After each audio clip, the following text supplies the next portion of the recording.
You walking like the punchline's been waiting since Tuesday, underwhelming again. Your tragedy's on 10-year rotation. We've seen the film and skipped to the end. You rehearse that side like a sermon, as if guilty currency still in demand.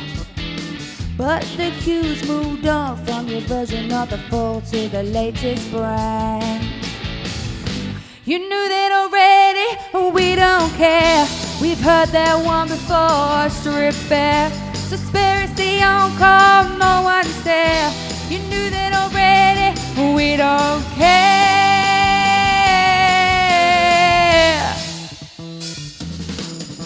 The pupper with a podcast addiction, serving heartbreak like it's hot cuisine. Hi everyone, it's James here from TSR Jivey Talks Tech, and I'm quite frankly in the presence of greatness. I am joined by the wonderful Miss Abi F Jones. Thank you for choosing to spend your time with us. I would choose no one else, James. Ah, you said the nicest things.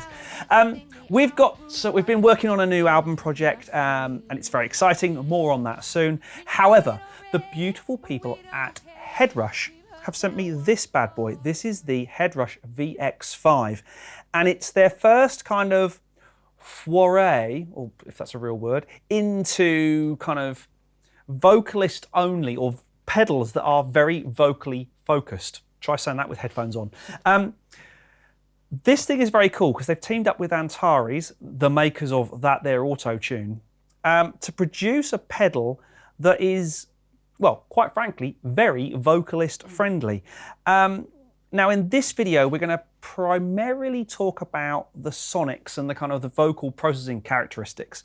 One of the big things that this thing has is a harmony engine that can be driven from your guitar or other line or sort of jack level device. But we'll talk about that in the next video. But primarily I want to talk about the sonics of this thing and how it's designed to be a one-stop shop to make your live stage vocals sound better. And it does that in two ways. Firstly, it has the Auto-Tune engine. Now, no matter where you are in the world these days, and there are plenty of YouTube channels out there proving that everyone's doing that, you know who you are, everyone's using Auto-Tune. Whether you agree or not, they just are. It's normally on bigger stages, you know, sort of festivals and proper big stadium and arena gigs. It hasn't really made its way or filtered its way down to the function level yet. But I think that's what this is going to do. Because actually, say at the moment we're bypassed and we can hear Abi belt something out rather lovely. But by going out of talk mode, we now have some effects and Auto-Tune. And I've set the Auto-Tune up using these two parameters here, speed and humanize. If we wind these all the way to shortest possible time and humanize, just do a quick gliss. Ooh. The full, I mean, let's face it, everyone knows that as the T-Pain effect, don't they? It's been done that way. But if we back it up to about 50% human and the retune speed, bring that back a bit and do the same sort of gliss. Ooh. It's smooth, but it's not, you haven't got the step thing going on. You haven't got the full share believe. But I actually think that's doing quite a nice little bit of help. And can you hear it? Can you hear the variation in your ears? Can you hear it step or? Ooh. No, not at that level. Right. With the T-Pain one, yeah, you can hear the steps, right? Right, so let's wind it up a bit. Take you out of talk again and wind up the humanize and wind it up. And just do another gliss. Ooh. I'll wind it back to about 75-ish and about there. Try that. Ooh. I can hear it pitch correction, but there's no step, is there? Yeah, correct. Yeah, that's probably where I'd leave it. Yeah. Now, the other cool thing is we have some effects built in here. If I hold down the effects button, we can go in. We've got a compressor, which is, again, very simple to use.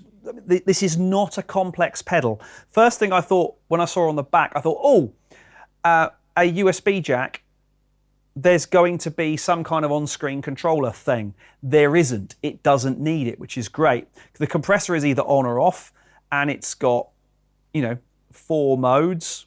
Let's go into mid mode, and we've got a mix control. So let's go to about there. So we've got a certain amount of parallel compressing going on. Back to the preset. Let's go in. There's flavor, which is basically like a basic EQ, various effects and stuff. Let's go put that onto sizzle because we want a bit of brightness. And let's turn it up a bit. And again, let's go into, we've got chorus, I'm gonna leave that off. Reverb, which is on. We're on chamber. And there's a delay, which we have on. Short echo, ping pong. No, we're gonna leave it on short echo, that's subtle. This is the sort of thing I think if you'd programmed this for your set and you knew the delay times for your set, this could be really cool, because literally you have a different preset for each song, which would be very cool. Back to preset, hold it down, and I'm going to save it. There we've got our soft verb preset. Very, very cool. Talk means I can now bypass, so you can talk to your audience or to your producer or whoever else. Kick it in, and we can go through our different presets. Some of them are a little extreme. Hard echo, give us one of those. Ooh.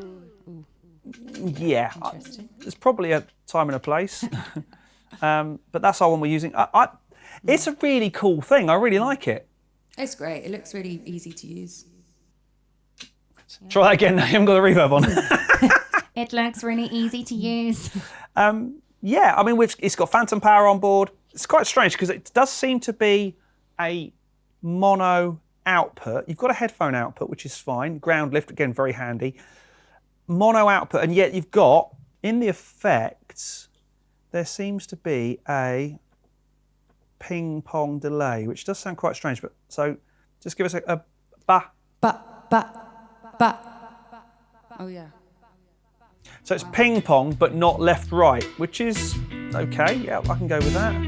The kettle sighs, a window weeps, and clocks forget to keep the beat. Each pair of shoes worn down by now.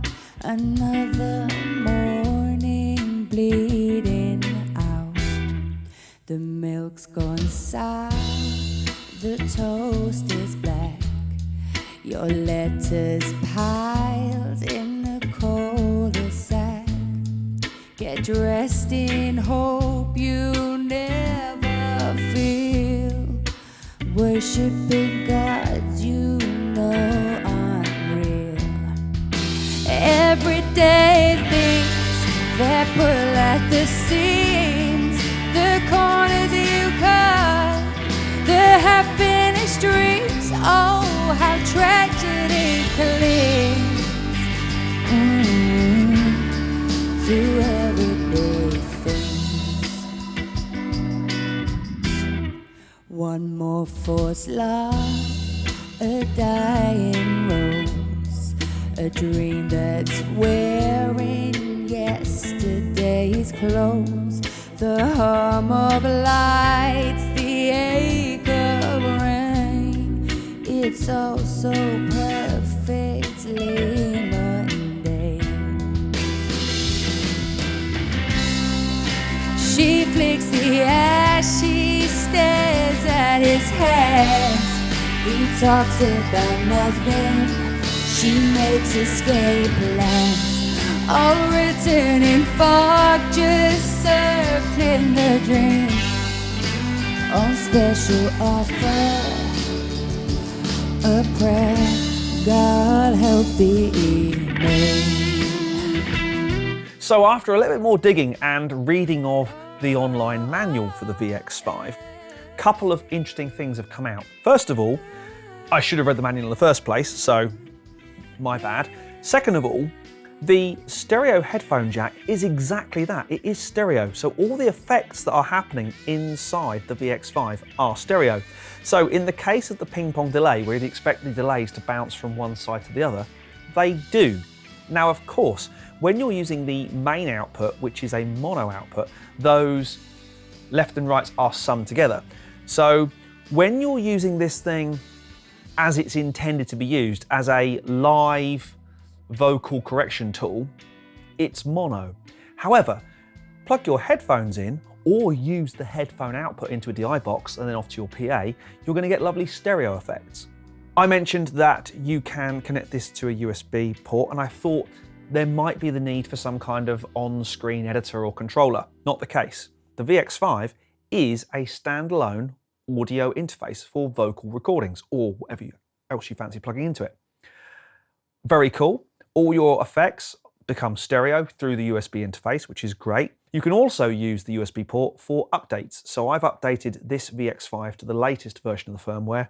So as of this moment in time, this is as up to date as it can be. And I'm really impressed. The control is great. The build quality, it's metal. It's going to be, it's something that's going to be used live on stages. It's going to be trodden on. It's a pedal when all said and done. Plastic pedals have always concerned me, but it's got a nice feel to it. If I go back into the presets, I've also got this A/B mode, so I can have effectively A, and in this case the auto-tune is on and the effects are on. If I go into B, it turns off the effects, which is really handy. Back to A, let's put the harmonies in and the effects off, and let's turn the effects on in B. So now, I've now effectively got two settings on the same preset, which is really, really handy. Very cool. Turn that off. And now I can use the up and down controls to go through my different presets. Very, very cool. Now that Abi's gone, I can mention something that's worth considering whenever you look at one of these sort of products.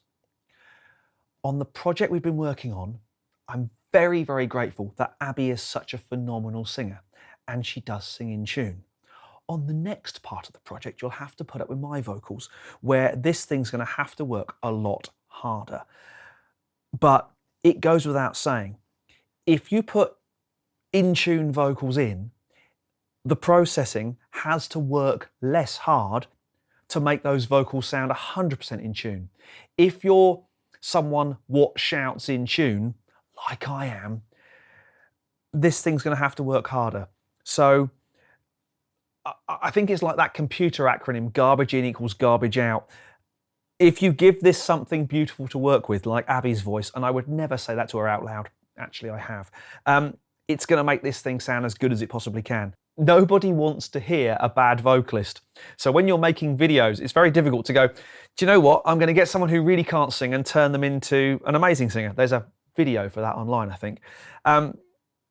But where I think this thing is going to score majorly is for its price point, and I'll leave all the info down there in the notes. This thing is incredible. If it doesn't start appearing in function band kind of setups, I'd be very surprised. I mean, it will give singers something to set up, which would be a first. What a great product. Absolutely fantastic. And it's going to come into its own in the next video. Now, the next two videos are guitar-centric. So we'll talk about how Headrush are integrating guitar and vocals together into their products and into future products. But for now, what a brilliant thing. And I can see this being picked up and being used by people at my end of the industry, in the function band circuit, on the open mic night type circuit, where they want really good quality effects and processing for their voice, but they don't necessarily have a great front of house console or a great front of house engineer to give them what they want. There we go.